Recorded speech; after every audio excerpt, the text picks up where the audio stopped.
is Alex Pickett. Alex Pickett, who seems to be taking over the Creative Loafing. Welcome. Thanks for having I know. me. Congratulations, Alex, on because I mean you started not too long ago, and it seems like you're everywhere now in Creative Loafing. So we were just talking about that earlier today. Congratulations on that. Well, thank you. Alex, Rob I'd like has to a give little you. goodie to I'd like give you. to give you the first Tampa Bay's Media Talk shirt that has been given to a civilian since we printed them, and they still hot off the press. Oh, wow. That's good. Thank you. Thank you. We expect to see you wearing that next week. All right. Why don't you talk to us a little bit? I mean, no one realizes about Big Brother and who's watching us. So why don't you tell us a little bit about the cover story, I Spy?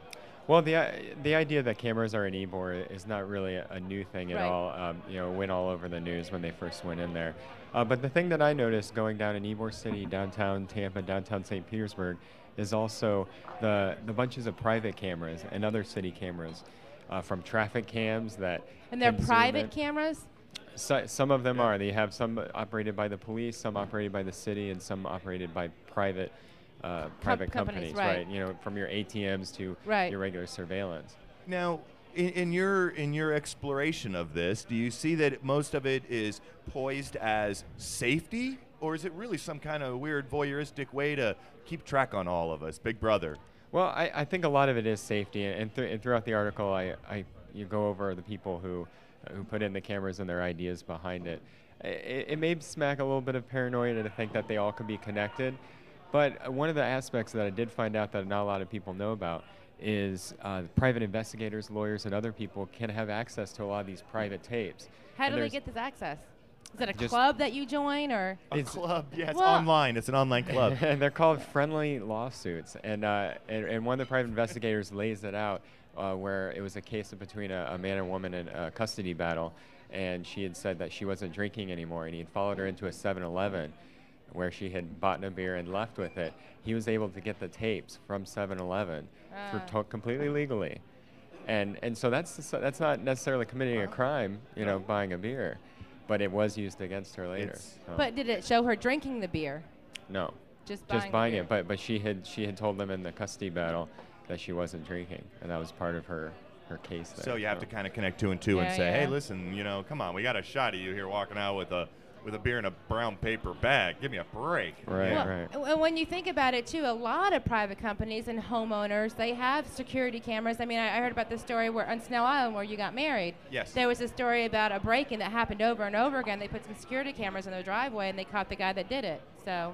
Well, in that case, it's a good thing. Right. How does I Spy or all of the video surveillance that's happening down in Ybor City and in the city of Tampa correlate or affect your buddy, Joe Adams? Well, actually, it's Segue, not bad, huh? That's good. And actually, when I did That was good. speak to Corporal Murrow over at TPD, he had shown me a book he logs all the homeless people in Ybor City. Oh, cool. And a lot of times they do that, and they've done that through the cameras. They'll find somebody they haven't found before. They'll go and they'll talk to them. But Joe Adams is loved by business owners, Everybody? police, and the locals.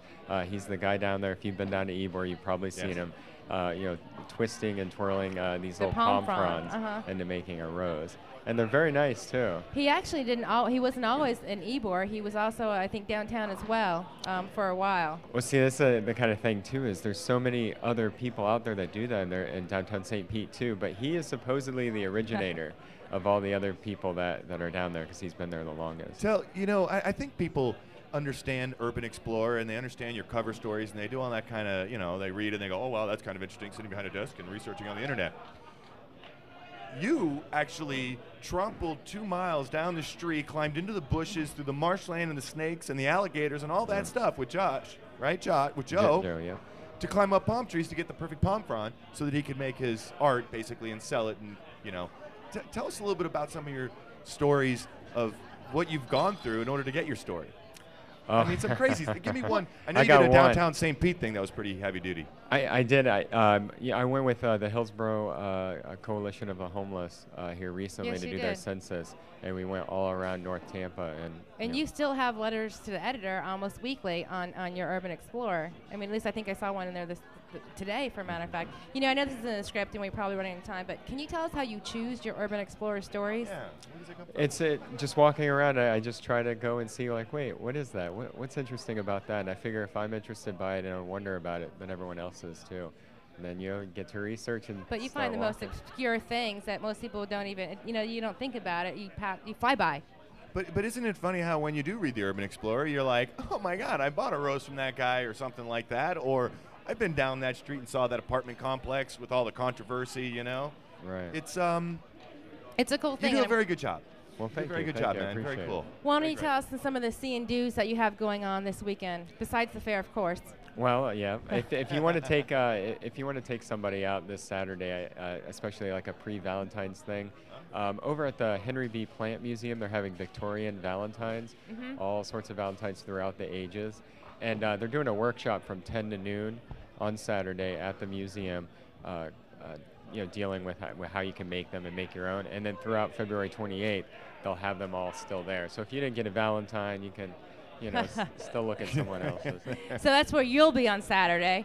Tell us, are there any new things happening within the magazine of Creative Loafing? 'Cause I know you have real estate in there now.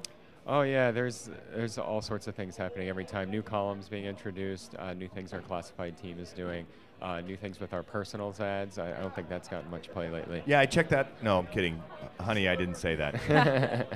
Well, and if you want to see all the cool things that Creative Loafing has to offer, you need to pick up your News Weekly, because there's no reason why you shouldn't have it. Thank you very much for joining us tonight here at Media Mix. Thanks for the Wear t-shirt. that shirt proudly. Yes. All We the time. I expect to won't see that. wash it.